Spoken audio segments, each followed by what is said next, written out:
Here are the parameters for Game 3. The matchup is my Salamander Space Marines versus Julio's mixed Drukhari, comprised of Cabal of the Flayed Skull and Cult of the Red Grief. The mission is Maelstrom of War 3, Critical Objective.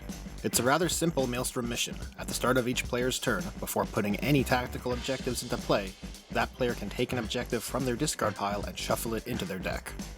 The war zone will be Athos Foundry. It's an industrial world featuring many sector mechanicus structures. A unique feature of the board is the use of ladders, which we are ruling as costing 3 inches of a model's movement to traverse.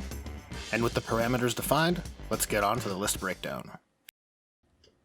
Starting with the Firekeepers, the first detachment is a battalion. It is led by Adrax Agaton, who is serving as the Warlord. His Warlord trait, Lord of Fire, allows units within 6 inches to reroll the number of shots of flame weapons. On top of this, he has his 4 damage Thunderhammer, Malleus Noctum, and a Drakehide Cloak which reduces damage suffered by 1. And he has a +1 to wound melee aura for friendly units within 6 inches, making him a fierce combatant and potent force multiplier. The second HQ is a Librarian in Phobos armor. The powers he knows are Fire Shield and Burning Hands. And I've given him the free relic afforded by the list, which is Vulcan's Sigil. This obviously isn't the most competitive formation to take a Librarian in, but the concept of a Flaming Fist's combat Librarian is too badass not to take, and with the relic he can potentially dump out 7 mortal wounds in combat. In previous games I've had him do some pretty nutty things, and hopefully he can have a good showing today. Onto the troops. The first is a 5-man squad of Incursors taken with the Haywire Mine. Filling out the remaining 2 slots are 2 5-man squads of Scouts. One is taken with a missile launcher, and the other is taken with a Heavy Bolter and Storm Bolter on the Sergeant. In the Elites we have a 4-man Aggressor squad, of course taken with the Flamestorm Gauntlets. We also have a Primaris Ancient, who has been given an extra relic, the Obsidian Aquila, for 1 command point. The Obsidian Aquila is an excellent relic, providing nearby units with a 6-up Feel No Pain. Next is a 5-man Reaver squad, all taken with the Combat Blades, Heavy Bolt Pistol, and Grav Shoots. And the last of the Elites is a Relic Contemptor Dreadnought, fitted with the Cyclone Missile Launcher and 2 C-Beam Cannons. While I know that 2 Twin Lass is the best loadout, I was curious to see how the C-Beams would compare, since the Salamanders have a stratagem to count as if they had remained stationary, which should offer some flexibility to alleviate the weaknesses of the C-Beam Cannons. And in the dedicated transport section we have a Repulsor tank, taken in the Twin Last Cannon Last Talon configuration, with 3 Storm Bolters, 2 Crackstorm Grenade Launchers, and an Iron Hail Heavy Stubber. The second detachment is also a battalion. It is led by a Primaris Chaplain who knows the Recitation of Focus, on top of the Litany of Hate and the Salamander's specific Selfless Saviors Litany. And making his debut is the Firekeeper's Master of the Forge. I am playing him as a Tech Marine equipped with a Conversion Beamer. I have opted to pay 2 command points to make him a Master of the Forge and give him the relic, the Endurant Protector. The Endurant Protector grants him a 4-up Invulnerable save, and being a Master of the Forge allows him to repair a consistent 3 wounds instead of D3. The first unit in the troop slot is a squad of 7 Intercessors taken with the standard bolt rifles and 1 auxiliary grenade launcher. The second is a 5-man Intercessor squad taken with Stalker bolt rifles, and the third troops unit is a 5-man tactical squad taken with 1 Last Cannon. And the last unit in this detachment is a fat squad of 6 Inceptors taken with Assault Bolters. The list comes to a clean 2,000 points. I feel as though I've already explained how the characters in the list work. I have built the list knowing I'm facing Julio's Dark Eldar, and from experience I've opted to build the list with a focus on Volume of Fire, the large squad of Inceptors exemplifying that philosophy. They have an excellent rate of fire, 36 shots at Strength 5 with -2 AP. And they can come down from reserves and allow me to respond to the Dark Eldar's superior mobility. I have opted for the large squad since it gives me the option to either keep them together for stratagem combos or split them into 2 groups of 3 during deployment via combat squads, if I deem the flexibility necessary after seeing Julio's list. Onto the Riders of Theli. The list is broken down into a 2-battalion structure. The first battalion is for the Cabal of the Flayed Skull. It is led by 2 Archons, both of which are equipped with a Huskblade and Blaster. The Archon taking the role of Warlord has been given the Warlord trait Famed Savagery, giving him an extra point of strength and an extra attack in his first round of combat. He has also been given the Djinn Blade. Replacing the Huskblade, it grants -3 AP and 2 extra attacks. The drawback of the weapon is that after each fight phase it is used, the bear can suffer 1 mortal wound via a d6 test, if the result is a roll of 1. However, Julio has more than a few contingencies in the list should he be unlucky on those dice tests. Taking up the third HQ slot is Drazzer. At 100 points, he has excellent combat potential and has a near-perfect profile for breaking Primaris Marines. Filling out the troops are 3 identical units of Kabalite warriors. Each are a 30-point squad of 5 models, taken with splinter rifles, and nicely fills out the troop slots of the list at an excellent points cost. Starting in the elite slot are a squad of 8 Incubi. Similar to Drazzer, they benefit from his +1 to wound melee aura and provide more anti-ceramite punch.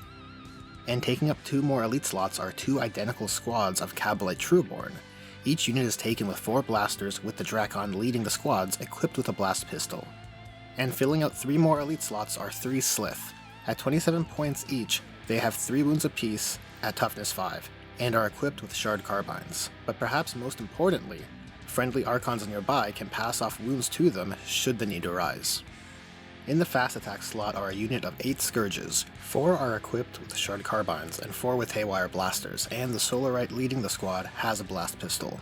And in this detachment, soaring high above the battlefield is a Void Raven bomber, equipped with 2 Dark Scythes and Void Raven missiles.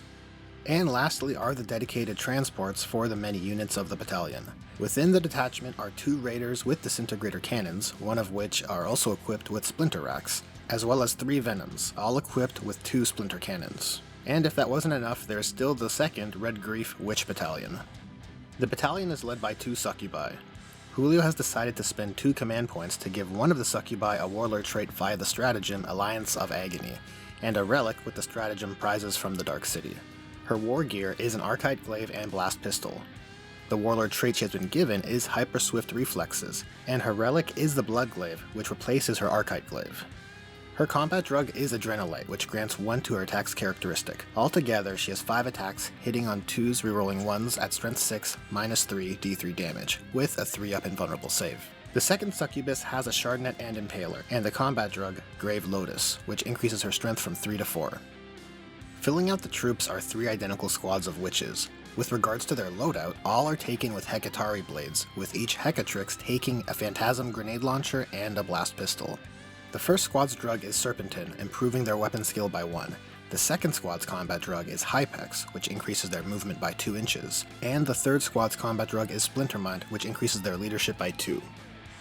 In the fast attack slot is a 6-man unit of Reavers. 1 Reaver has the Grav Talon, and another has Cluster Caltrops. They have been given the combat drug Painbringer, which brings them up to toughness 5. And the last unit in the list is a final Raider, equipped with a Disintegrator. The list comes to 1988 points, and has a staggering amount of Darklight weapons, a ton of transports enabling the great mobility the Dark Eldar are known for, and it gives Julio a ton of units for activations throughout his turns. Julio has faced my Salamanders many times, and has made many of his choices with that in mind.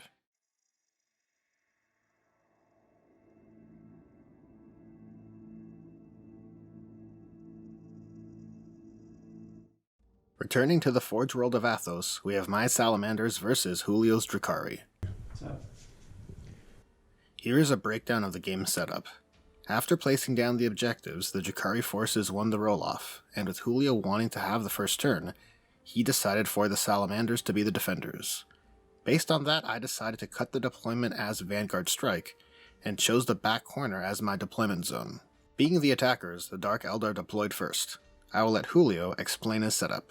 So we have here witches, we have the Reavers that are on foot, as well as these cavalry warriors here. In this raider, I have 2 Succubi and a unit of 5 witches. On these 2 raiders, I have cavalry Trueborns. On this raider, I have 2 Archons, one of which is my Archon, and 3 Slith, working as a bodyguard basically. On this raider, I have 2 units of 5 cavalry warriors, so total of 10. We have these witches over here, and we have our plane here. During his deployment, Julio has spent 1 command point on Screaming Jets to put the Incubi Raider into reserves alongside his unit of Scourges. On to my deployment. And I've situated my units on this rear table edge here, pretty much all on the battle lines. In the repulsor is the squad of aggressors with the Warlord Adrax. There's a unit of Incursors hiding over here on a forward objective, and a unit of scouts positioned here claiming this objective. So a lot of forward units trying to secure some objective control against this Drukhari onslaught. Also, I should mention I have 2 units in reserves, my unit of combat Reavers and my 6-man unit of Inceptors, which I have elected to combat squad after seeing how Julio deployed. While it does weaken the potency of stratagem combos, I felt it was necessary to have the flexibility to respond to the Dark Eldar. With all of that said, as the attacker, Julio decided to maintain the position to go first. Mm-hmm. So the Salamanders will roll to seize. Oh, I'm going to say that's a 4. sure. So we'll be back at the top of Drukhari turn 1. Before the first turn begins, I've decided that the Salamanders will prepare their positions, so that'll be 2 command points down, bringing me to 8. And I will also, at this point, cast my Chaplain's Litany. He will attempt to cant the Recitation of Focus, looking for a 3-up. And it fails on a 2.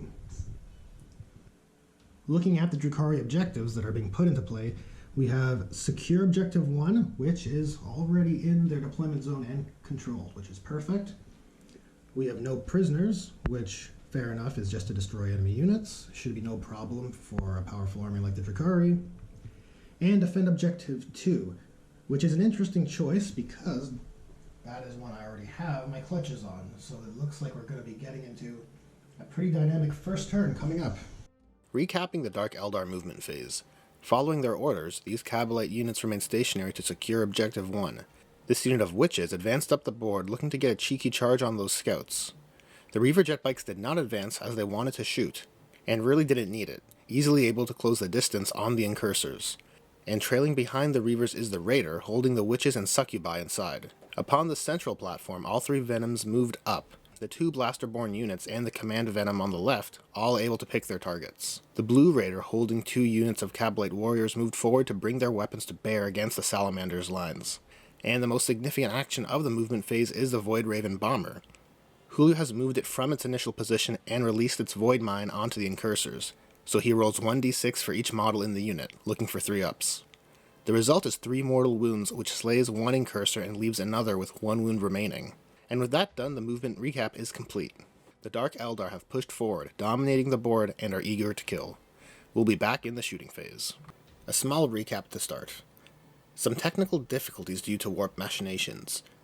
Both units of Blasterborn split-fired into the repulsor, with the Drakons firing into the unit of incursors due to the blast pistol's limited range. It resulted in the repulsor suffering 6 wounds, bringing it to 10, and the slaying of the wounded incursor.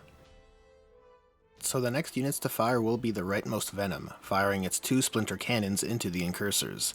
Each splinter cannon is rapid fire 3, and in rapid fire range, it's a total of 12 shots hitting on 3s rerolling 1s for Flayed Skull, and wounding on 4s because of poison weapons versus infantry.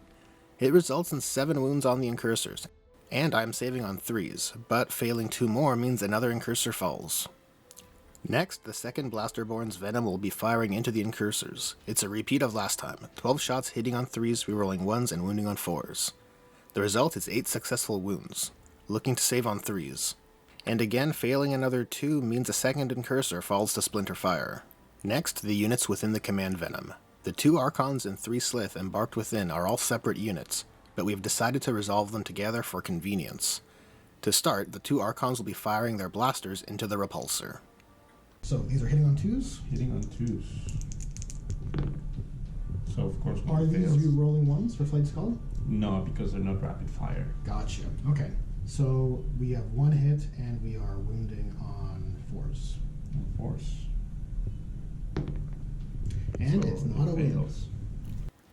Julio has elected to activate the 3 Slith individually, because if the remaining incursor falls, any of the remaining Slith will be free to target the Librarian. But despite their best efforts, the first 2 Slith fail to get past the incursor's armor save. The third Slith, however, hits with 2 shots, wounds with 1, which manages to pierce the armor, leaving the last incursor with 1 wound remaining. Resuming the shooting phase with the Reaver jetbikes. They'll be firing into the incursor trying to bring him down. With 4 in rapid fire range, they have 10 splinter rifle shots, hitting on 3s and wounding on 4s. A total of 8 shots land and it yields 5 wounds. 5 wounds. So Just need a 1. 5 3-up saves, and he does fail with just 1. So that will be your first strike. Yay. At this stage, Julio has decided to forego Defend Objective 2, as he has the opportunity to slay the Phobos Librarian, and potentially these units of scouts, which, if possible, will be able to get him no prisoners at the D3 level. The next unit to fire will be the Command Venom, firing its 2 splinter cannons into the Librarian, just like the previous 2. 12 shots hitting on 3s, rerolling 1s, and wounding on 4s. It results in 3 wounds. Rolling to save on 3s, but 1 slips through, bringing the Librarian down to 4 wounds. Now Julio is done messing around, and has decided that Librarian needs to go. The Raider will fire its Disintegrator Cannon into the Phobos Librarian. It has 3 shots, hitting on 3s and wounding on 3s with AP-3. It results in 3 hits, and of those 3 hits, 3 wound. AP-3. AP-3 if we're looking for 6s. So that is 6 damage. Yeah, 6 damage is 4 wounds remaining, so that is the Phobos Librarian slain. Sorry, more warp tampering. It was at this point I decided to use the stratagem Rise from the Ashes. It's a 2 command point stratagem, and at the end of this phase I can roll a d6. On a 4-up, I can return the Phobos Librarian to the battlefield with 1 wound remaining. Julio has decided to split fire the Void Raven Bomber. The 2 Dark Scythes are going into the Repulsor, and the Void Raven missiles are going into the Scouts over on Objective 5. The Dark Scythe's 2d3 shots roll 3 shots. They hit on 3s and wound on 4s. It results in 1 wound, and despite the prepared positions, I am not able to make the save. The d3 damage rolls us 3. So 3 6-up fuel up. And not being able to ignore any means the Repulsor is down to 7 wounds. Now the Void Raven missiles onto the Scouts, firing the d6 shot profile. He gets 5 shots, hitting on 3s and wounding on 3s, rerolling all fails. It results in 4 wounds at -1 AP, looking for 4s to save because of Forged in Battle, but 3 manage to slip through. Next, the Raider holding the Cavalate Warriors is firing its Disintegrator into the Repulsor. It's hitting on 3s, but they all miss. The 2 Cavalate Warrior squads are being resolved together, firing into the front unit of Intercessors. At this range is 10 shots, rerolling 1s for Flayed Skull, and hit rolls of 6 count as 2 hits. It results in 9 hits, wounding on 4s, with only 3 managing to wound. And the Salamanders are saving on 2s because of prepared positions. They are fine. And with that, the shooting phase is pretty much wrapped up, and so at the end of the shooting phase, I have to roll for my 4-up test to see if the Phobos Librarian can rise from the ashes. And with a 3, he does not.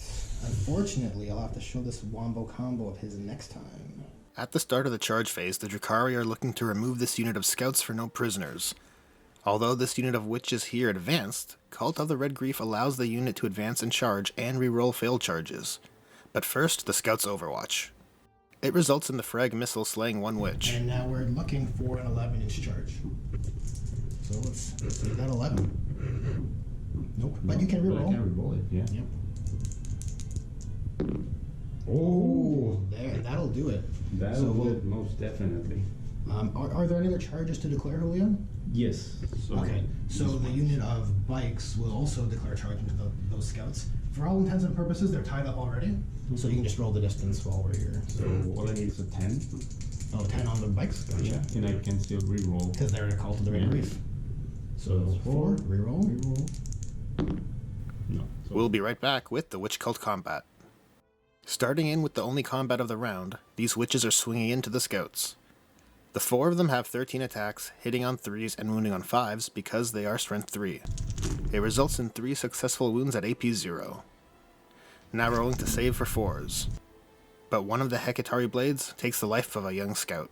The scout sergeant now swinging back. He has 3 attacks with shock assault, hitting on 3s and wounding on 3s with salamander rerolls.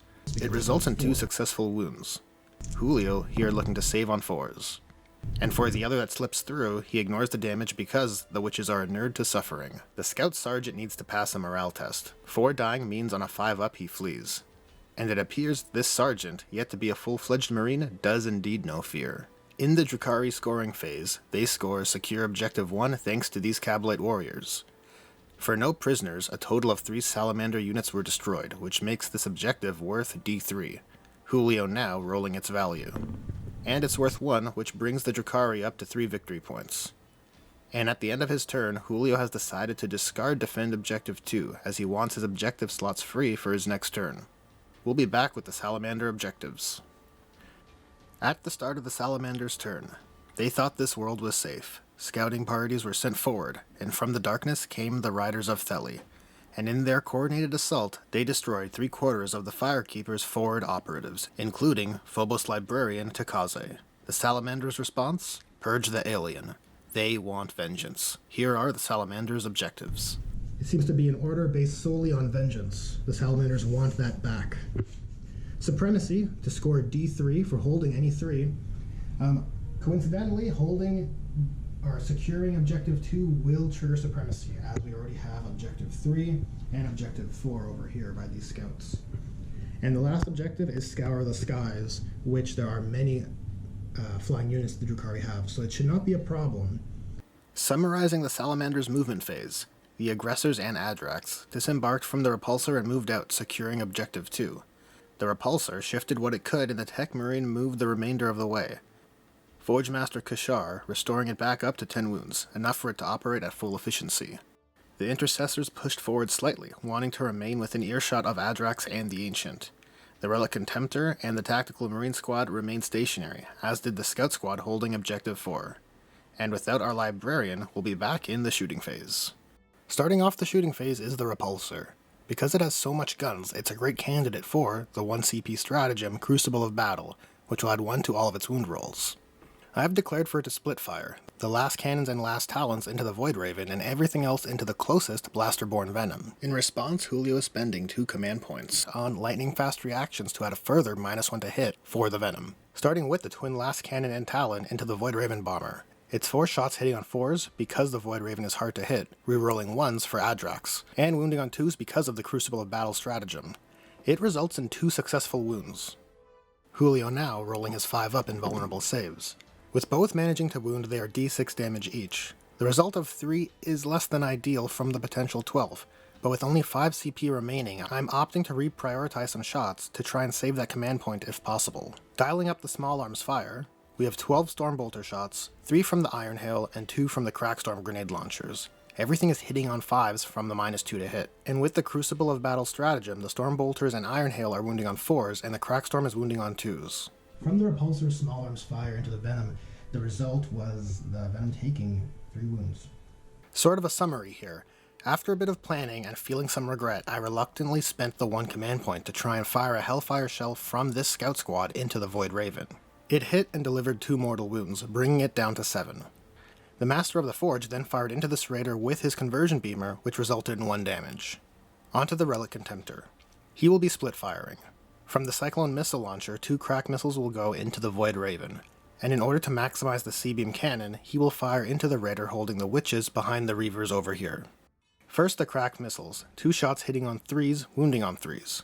It results in 2 successful wounds, Julio now looking to save on his 5-up invuln. With both slipping through, it's 2d6 damage, and with an 8 the Void Raven is down. It's not in range to explode, and that is first strike for the Salamanders. For the C-beam cannons into the raider, it's 2 shots hitting on 2s, and based on the distance they are wounding on 3s. Both hit, but even with Salamander rerolls, it results in 1 wound.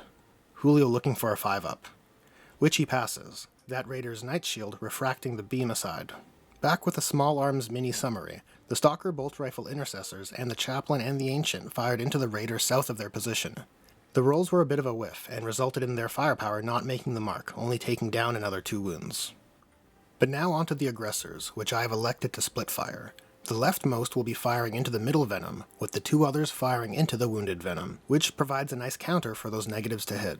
Dialing up the shots, those aggressors are benefiting from Adrax's Lord of Fire Warlord trait, and will be able to re-roll the shot quantity on a per-weapon basis, so they will be resolved 1 at a time. And with the shots dialed up, these are wounding on 5s with 0 AP. We will resolve this and come back with the results. We decided the middle Venom was not getting the benefit of cover, whereas the Venom on the right did. The results of the Flamestorm Gauntlets versus the middle Venom left it with 2 wounds remaining, and managed to deal just enough damage to the wounded Venom. It resulted in none of the disembarking models taking casualties, but does it explode? With a 4, it does not. Closing up the shooting phase with a summary, nothing too wild took place. The bolt rifle intercessors fired into the middle Venom with 9 shots, 7 hit, 1 managed to wound, and the Venom passed because of the bonus provided by cover. Adrax fired into the Reavers, resulting in no damage. The tactical squad's last cannon fired, but failed to wound the Raider, and everyone else fired into the Trueborn with Bolter Discipline, managing to take 2 out of the fight. And with that, we'll be back in the charge phase. Just this unit of aggressors will be charging into the Reaver jet bikes. At this distance, they have 10 shots looking for 6s. 3. We got 3. Really on 4s. 3. All 3 wounds, and saving on 3s. And I failed all, which is brutal, because I'm just losing an aggressor right off the bat. The aggressors need 6-inch charge, which they fail. So that is the result of the Overwatch, and with 1 aggressor down, that will wrap up Salamander's turn 1. Closing out with the Salamander's objectives. All of our objectives were achieved. Securing Objective 2, worth 1, brings us up to 2 victory points. Scour the Skies brings us up to 3, and Supremacy, worth D3, results in a big 3, which brings the Salamanders up to 6 victory points. At the start of the Drukhari turn, Power from Pain table will yield Eager to Flay. They can reroll advance and charge rolls. And the Salamanders will be switching to the Tactical Doctrine, which puts Promethean Cult into effect, granting +1 to wound with flame weapons. Drukhari objectives for turn 2. Big Game Hunter, which the wounded repulsor can trigger. There is no escape, for destroying a unit wholly on or within a terrain feature, and secure Objective 6, which is really close to a unit of witches, thereby virtually guaranteeing it. At the start of the battle round, rolling for the Recitation of Focus, which fails to manifest. Dark Eldar Movement Recap. The Cabalites remained stationary on Objective 1, as did the North group of witches. The southern unit of witches advanced to secure Objective 6. The unit of Reavers pushed forward to ensure their splinter weapons are in rapid fire range. On the central generator, the second squad of Trueborn disembarked from their venom, as did the non-Warlord Archon. All of them pushed towards the corner of the generator with their eyes on the repulsor. The venom just shifted down to bring its weight of fire onto the bulwark of intercessors. The Splinter Rack Cabalite Raider shifted over to try and remove these units of scouts. The command venom holding the Archon Warlord and 3 Slith shifted to the northern board edge to surround the Salamanders. And arriving from reserves on the northern edge of the board are the Scourges. And on the northeast corner, descending on screaming jets, is the Raider transporting the Drazzer and the Incubi. This is going to be brutal. We'll be back in the Drukhari shooting phase. Starting with the 3-man unit of Blasterborn into the repulsor. 3 shots hitting on 3s, rerolling 1s and wounding on 4s, but none managed to wound. Then the second unit of Blasterborn again into the repulsor. 4 shots hitting on 3s, rerolling 1s and wounding on 4s. 3 managed to hit with 2 successful wounds. At AP-4, it goes right through the repulsor's armor, dealing a total of 8 damage. We're looking for 6s to ignore the wounds, and none yet. Now the Archon raises his blaster at the repulsor. He hits and wounds it, unable to save or ignore the damage, it is destroyed. Now rolling to see if it does explode. Yes, it does not. A mid-shooting phase summary. The command venom fired its splinter cannons into the tactical squad on this plasma generator, and even though 3 ended up wounding, I rolled 2 1s on the save, taking 2 Marines down. But after its activation has resolved, Julio executed the most Dark Eldar play I've ever witnessed him perform. Julio has spent 1 command point for fire and fade. We've already pre-measured everything, but it will allow the command venom to move 7 inches over, positioning it so that Adrax is now the closest target. And now all the units within the command venom are firing into Adrax. Starting with the Archon's blaster, hitting on 2s. Oh, no. I can't reroll that. It's risky. I do have an invulnerable save. It's up to you if you want to reroll. Command reroll. Okay, command point reroll. I want to command reroll. Looking for a 2. I just need a 2. It's a 5. It's a 5? Okay. Yeah, so strength is 8. So wounding on 2s, because that's toughness 4. It does wound. So, and -4. -4, so that forces my invulnerable save, looking for a 4, and he passes. Oh well. And resolving the 3 Slith together, 9 shots hitting on 3s and wounding on 4s. 2 managed to wound, rolling now to save. And failing 1 brings Adrax to 5 wounds. Not as dramatic as it could have been, but man, that's an awesome tactic for the Drukhari. Who needs snipers if you can just be cunning, right? Exactly, yeah. Damn. So we just did the Scourges firing off camera, guys, and only 2 of the Haywire weapons were in range of the Dreadnought, and ultimately did 2 wounds to him. Everyone else dumped their firepower into this tactical squad that was up here, and they're dead now. So that'll secure Julio's objective to destroy an enemy unit, which was on a terrain feature. Returning to the southeast quad of the battle grid, the Raider and Cabalite units within dump their firepower into the unit of scouts, removing them from existence. Then the 2-wound Venom is firing into the Stalker Bolt Rifle Intercessors. It's 12 shots, hitting on 3s, rerolling 1s, and wounding on 4s. It results in 9 hits and a total of 4 wounds, looking for 3-up armor saves. With 2 slipping through, that fells 1 Intercessor. And not managing to ignore the damage with the 6-up Feel No Pain, I am now rolling to see if that Ancient Banner can inspire him to shoot before dying. It does not. Closing out the shooting phase, all the units here, the Reaver jet bikes, the Raider, Squad of Witches, and the 2 Succubi all fired into the aggressors, only managing to destroy 1. And the Raider holding the Incubi fired into the Stalker Bolt Rifle Intercessors, taking another one down. A bit of a summary closing out the turn. Julio has elected not to charge, because for both the Reavers and the Venom, the charge targets are likely to slay them on his turn, and likely won't result in tying up my units. So on to scoring. The Dark Eldar score Secure Objective 6, There Is No Escape, and Big Game Hunter, bringing them up to 6 victory points. On to Salamander objectives. Overwhelming firepower to kill an enemy in the shooting phase, which is worth D3 if I'm able to destroy 3 units, which I'm thinking at this stage is possible. Behind enemy lines, which I'll be able to score at D3 since I have 3 units arriving from reserves, and Secure Objective 3, which is already controlled. We'll be back with a movement recap. Recapping the movement phase. Not too much has moved. Adrax and the aggressors remain stationary. The Bolt Rifle Intercessors moved to protect the Warlord, and the Ancient, Chaplain, and Stalker Intercessors remain stationary. The Relic Contemptor did move, so that he can get closer to the Master of the Forge, which, at the end of the movement phase, healed him back up to 12 wounds. I spent 1 command point to put into play Relentless Determination, which will allow the Contemptor to operate as if he remained stationary, re-enabling the use of his conversion beamers. And arriving from reserves within the Drukhari deployment zone are 2 squads of Inceptors and my squad of Reavers, which will secure D3 for behind enemy lines.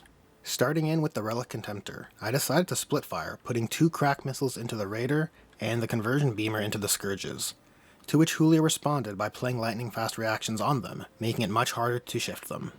Starting with the 2 crack missiles on the Raider, hitting on 2s because of Relentless Determination and wounding on 3s. It results in 2 wounds after Salamander rerolls. Julio now rolling for his Night Shield invulnerable save, looking for 5s. But the Night Shield fails to stop any, so it's 2d6 damage, resulting in a total of 7 damage. For the 2 C-beams into the Scourges, we're hitting on 3s because of lightning fast reactions and wounding on 2s. It yields 1 wound. Looking for his 6-up invulnerable save, which fails and deals 2 damage, resulting in 1 slain model, triggering the C-beamer's exploding hits ability, which resolves with 9 extra hits. Okay, so these are the results from the wounds of the exploding hits from the conversion beamer. It's 7 wounds for Julio to save. Okay, so... It's not too bad. So 3. Not too bad, One all things damage each. considered. Yeah, 1 damage each. Okay, so how I can paint this? No, 3 more are dead. Recapping a little bit, in a desperate attempt to kill this Venom with 2 wounds, I only managed to remove 1 after shooting it with the Primaris Ancient, the Chaplain, the 3 Stalker Bolt Rifle Intercessors, and the Tech Marine. So unfortunately, it may require me to get into combat to get around that pesky -1 to hit. Adrax will be shooting into the 3-man unit of Blasterborn with Dracus. It is d6 shots re-rolling for Lord of Fire, auto-hitting and wounding on 2s with Promethean Cult at AP -2. For the quantity rolling 1, but re-rolling it into a 5, it results in all 5 wounding. In response, Julio is using the stratagem Hunt from the Shadows, which will allow his cover bonus to add 2 instead of 1 to his saving throws, effectively denying the AP. He's looking for his base armor save of 5. He passes 3, which results in 2 dying, allowing 1 to stay alive in the unit. Bolt Rifle Intercessors are now firing into the lightning fast Scourges. At this range, they have 13 shots, hitting on 4s, rerolling 1s for Adrax, and wounding on 3s. It results in 7 wounds at AP -2, Julio now looking for his 6-up armor save. He saves 1, looking for 6s again to try and ignore the damage, which he does, allowing the Scourge leader to remain alive with 1 wound. Alright, next up to shoot is the unit of aggressors. They remain stationary, so they will be taking advantage of their double tap firepower in combination with Adrax's Lord of Fire. Warlord trait to reroll the flame quantity.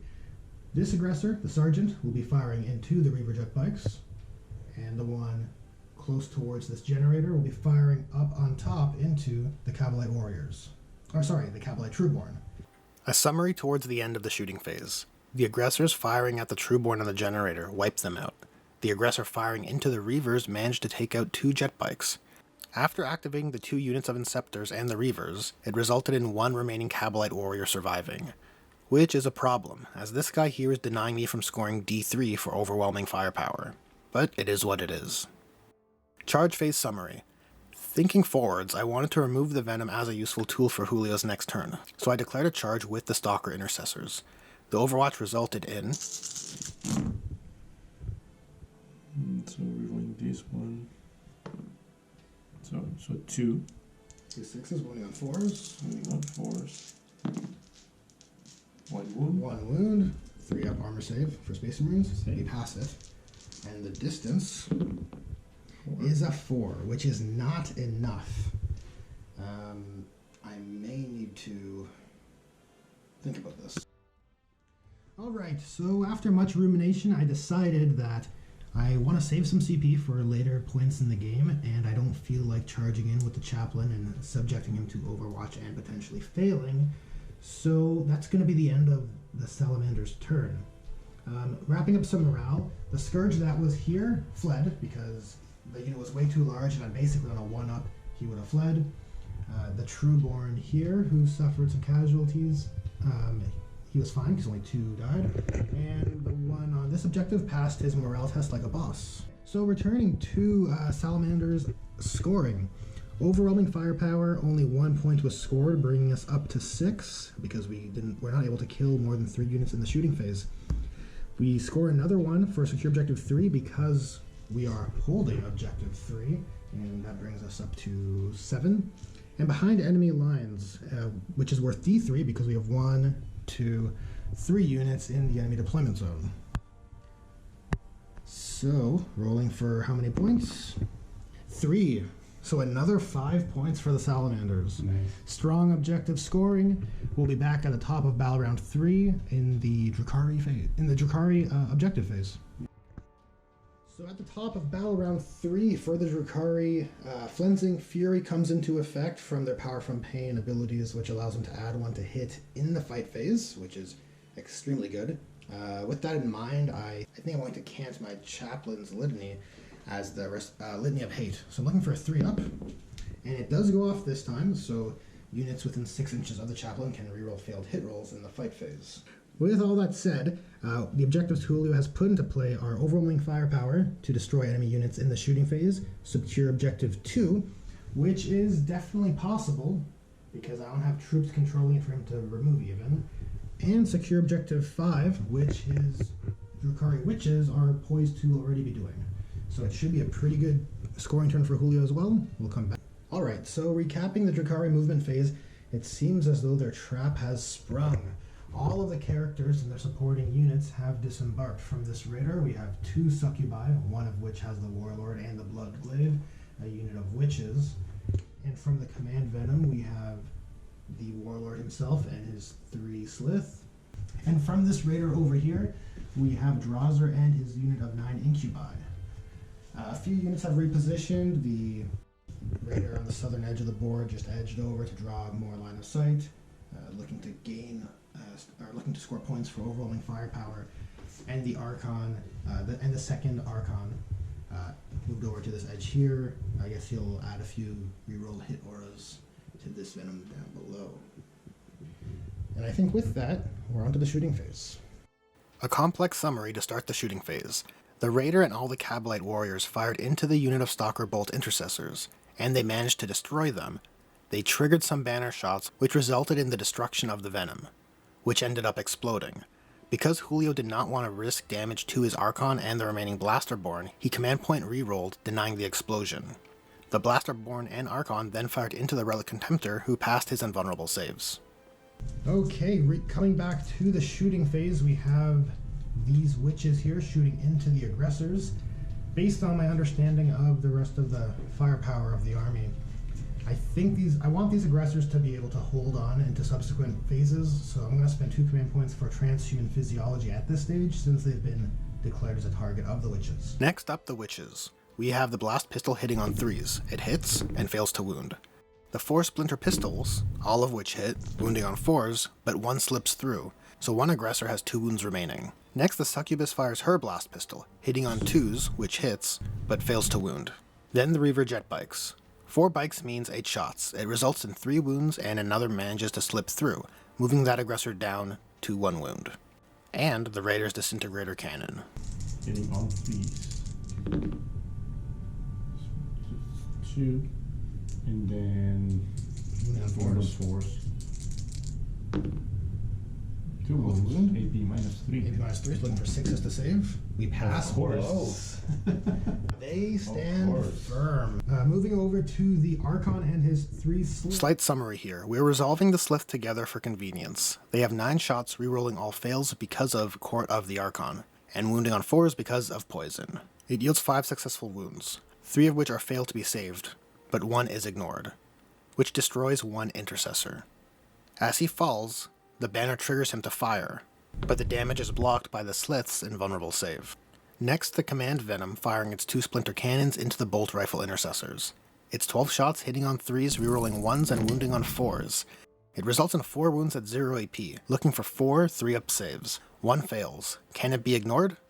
Nope. Does he shoot on his way out? No, he does not. Then the Archon Warlord fires at the Relic Contemptor with his blaster.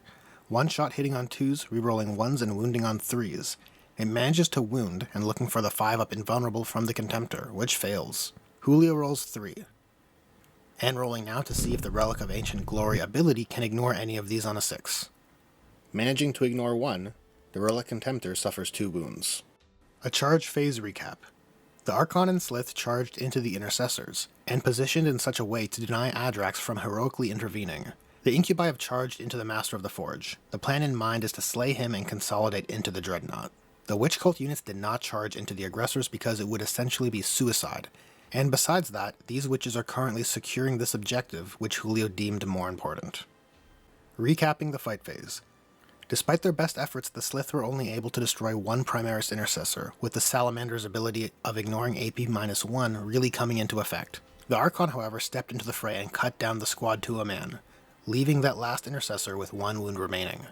The Incubi, meanwhile, easily destroyed the Tech Marine with their claves, and consolidated into the Relic Contemptor. And for the Salamander swingback, the remaining Intercessor managed to slip 1 wound past the Archon's armor save. Here we are again. Sorry about that, guys. We just had to figure out a little bit of the ruling on how the bodyguard mechanics work, and based on our understanding, Julio's Archon would have to lose the wound, meaning fail his power from pain 6 up to ignore the damage of the attack, and then he would roll to pass that off to the Slith. So you're 6 up power from pain. Oh, he passes it. Fantastic. Nice. So he's fine. Scoring phase for the Drukhari. Overwhelming firepower. Similar to myself, Julio only outright destroyed, 1 unit in the shooting phase. So I'll score him 1. Secure objective 2 is being held by these witches. And secure objective 5 is also being held by these witches. So that'll bring Julio up to 9.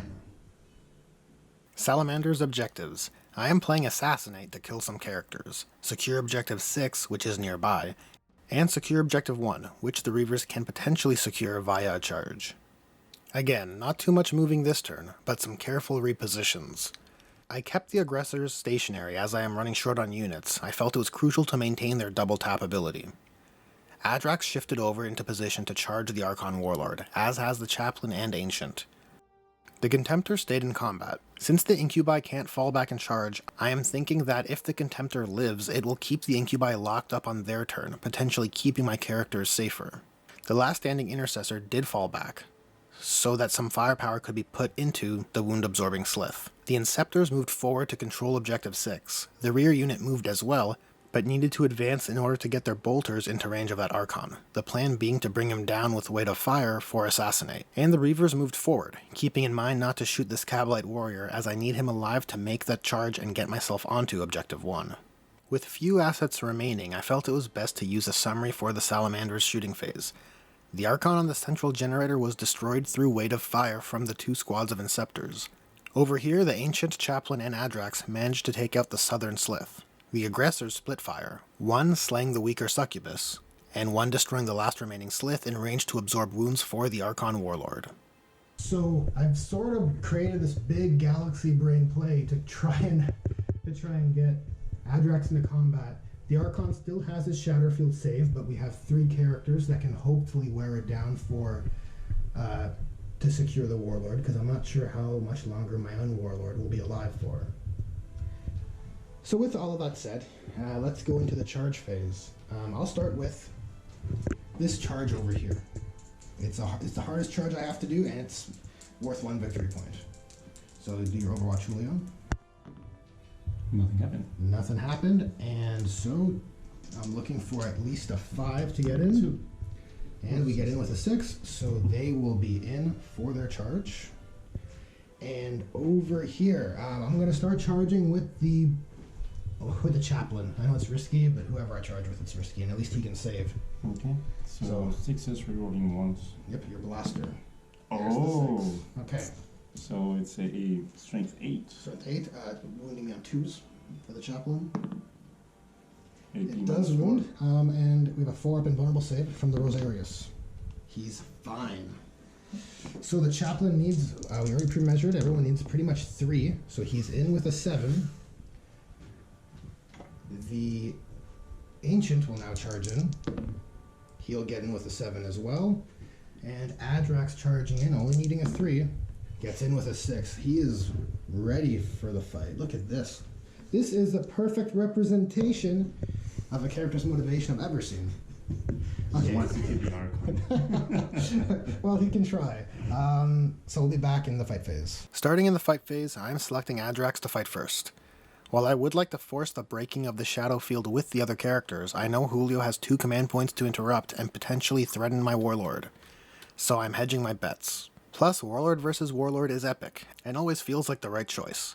Adrax has 6 attacks hitting on 3s, rerolling all fails because of the Chaplain, and wounding on 2s. All 6 hit, with 4 managing to wound. However, the 2-up invulnerable shadow field denies every swing of Malleus Noctum. Surviving the combat, Julio has elected to spend 2 command points to interrupt. His Archon has 8 attacks with the Djinn Blade, hitting on 2s, rerolling 1s, and wounding on 3s. It results in 5 successful wounds at AP -3, rolling now for Adrax's 4-up invulnerable save. With 1 slipping through, the Djinn Blade deals D3 damage, which resolves at 2. But thanks to Adrax's Drakehide Cloak, it's reduced by 1 to 1, the Obsidian Aquila not managing to ignore the damage. Next, the Chaplain swings into the Archon. He has 5 attacks with the Crozius, hitting on 2s, rerolling 1s, wounding on 2s because of Adrax's aura. But the shadow field persists.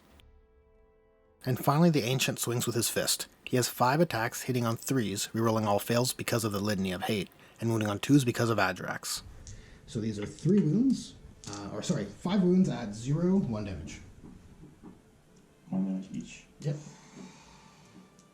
Might as well take it on your shadow field. Yeah. Come on, Archon.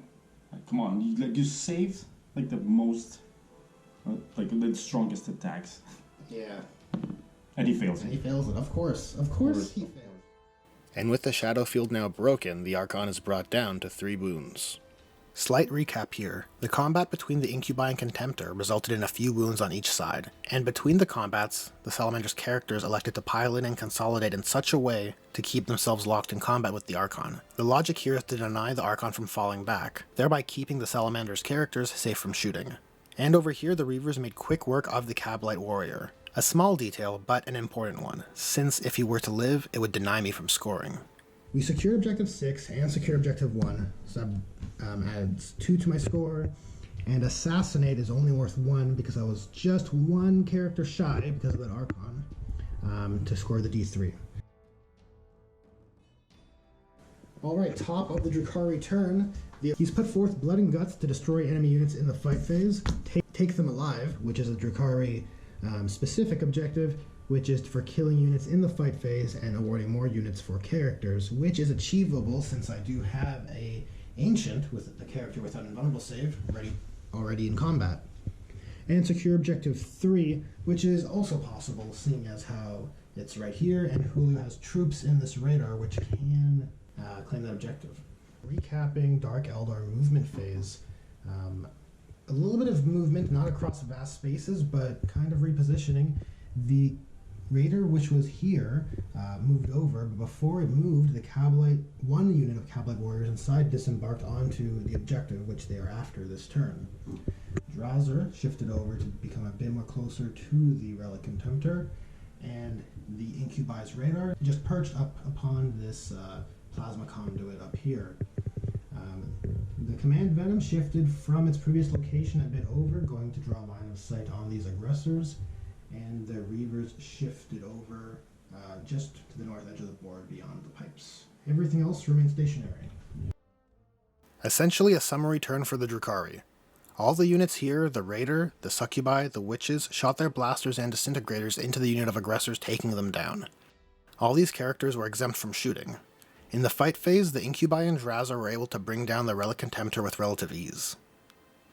With regards to the Warlord characters in combat, Julio got to activate first and opted to swing into the Ancient, destroying him, since it was the objective play. But in turn, Adrax was able to swing into the Archon, scoring Slay the Warlord. But now on to scoring. The Dark Eldar score Secure Objective 3 with the Kabalite Warriors. Blood and Guts is worth 1 victory point since only 2 units were slain in the fight phase, and Take Them Alive is worth D3 because a character, the Primaris Ancient, was slain. And Julio now rolling to see its value.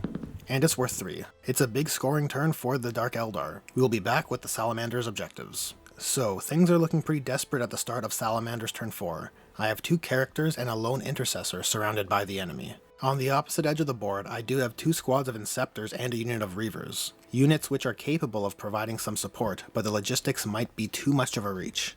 So for the Salamander's objectives, Area Denial, to ensure the enemy is not within 6 inches of the board center. Look them in the eyes, a Salamander's specific objective, which is to kill enemies while having my units within 6 inches of them, which I should be able to score given how surrounded my characters are. And Vulcan's Task, which is to control more objectives than my opponent.